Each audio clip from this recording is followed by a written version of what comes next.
თავის სეზონს ხვიჩა კვარაცხელიაც მალე დაიწყებს, როდის იქნება ფსშს და ქართველის პირველი მატჩი ერთი კვირის წინაა. თავის სეზონს ხვიჩა კვარაცხელიაც მალე დაიწყებს, როდის იქნება ფსშს და ქართველის პირველი მატჩი ევროპული გუნდების უმეტესობამ წინა სასეზონო მზადება დაახლოებით 2 კვირის წინ დაიწყო. რა საკვირველია, ჩვენი ყველაზე დიდი ყურადღება ქართველი ლეგიონერების კენაა მიდრეკილი. საქართველოს ნაკრების ფეხბურთელებმა თავიანთ კლუბებში უკვე ამხანაგური მატჩებიც გამართეს, თუმცა სეზონი ჯერჯერობით არ დაწყებული მთავარი ვარსკვლავი ხვიჩა კვარაცხელიასთვის. ეს ყველაფერი მსოფლიო საკლუბო ჩემპიონატის გამო ხდება, რომელიც სულ რაღაც 14 დღის წინ დასრულდა. შეგახსენებთ, რომ ფსი ფინალში ჩელსისთან დამარცხდა.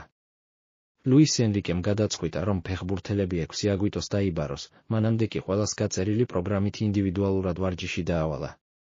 გთავაზობთ ფსშს მომდევნო 5 მატჩს: 13 აგვისტო ფსი, ტოტენჰემი, უეფა-ს სუპერთასი, 17 აგვისტო ნანტი ფსი, ლიგა 1, 22 აგვისტო ფსი, ანჟერსი, ლიგა 1, 30 აგვისტო თულუზა ფსი, ლიგა 1, 14 სექტემბერი ფსი, ლანსი, ლიგა 1.